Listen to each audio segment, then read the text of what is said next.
Hi, everyone. I have a story I want to read to you today. It's called Goldilocks and Just One Bear. It's a little bit different than the stories we've heard before, isn't it? How many bears are usually in the Goldilocks story? Let's find out about this one. Goldilocks and Just One Bear by Lee Hodgkinson. Once upon a time, there was this bear. One minute he was strolling in the woods, all happy-go-lucky. The next minute, he didn't have a crumb of a clue where he was. He was one completely lost bear. See his face? The signs say, this way. Wait, no, this way. Wrong way. Don't know where he is, does he? The bear didn't much like this place. Too many bright lights and not enough twigs.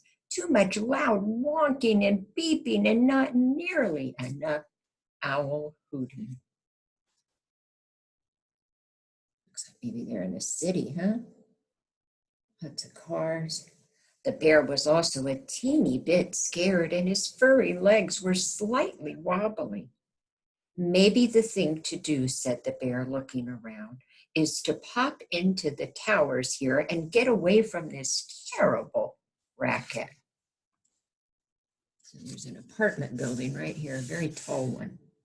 And he's going to go inside there and just get away from the noise.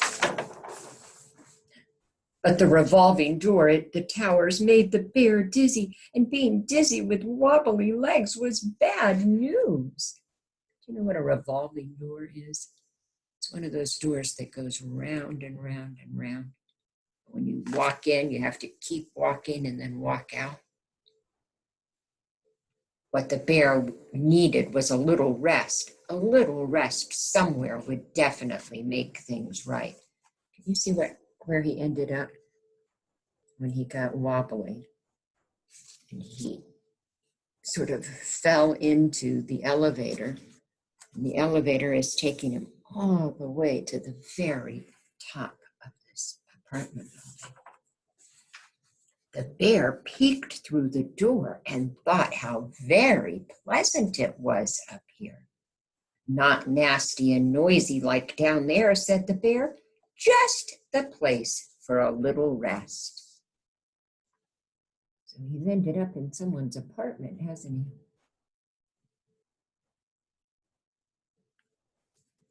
Oh, that traveling was certainly a hungry business.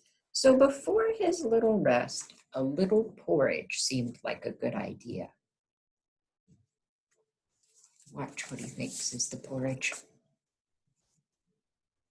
This porridge is too soggy. This porridge is the cat food. This porridge is too crunchy. This porridge is a bit on the dry side, but it is better than nothing. Uh-oh, he's eaten someone's sandwich.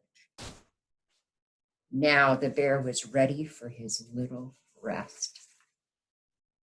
Who eats the porridge in the Goldilocks story you've heard before? Oh, this chair is too ouchy. Is that a chair? This chair is too noisy. That's not a chair, it's the cat. This chair is just right. He sat on what's called the beanbag chair, but look what happened to the beans. Out they came. A little rest is nice, but what the bear needed to really feel like himself again was a good old-fashioned nap in a comfy bed. Oh, this bed is too frothy. Is that a bed? This bed is too pink. This bed is just right. And soon he nodded off. The bear dreamed of crunching through leaves. The bear dreamed of puttering around in his slippers. The bear dreamed of a voice shouting very loudly. I think that's a dream. Somebody has been eating from my fishbowl, said the daddy person. Somebody has been eating by my dear little pumpkin's kitty nibbles, said the mommy person. And somebody has been eating my toast, said the little person, and they've eaten it all up. Unfortunately, the bear was not dreaming at all. He was wide awake and back in real life again. Somebody has squished my cactus, said the daddy person. Somebody has upset my dear little pumpkin, said the mommy person. And somebody has popped my beanbag chair, said the little person.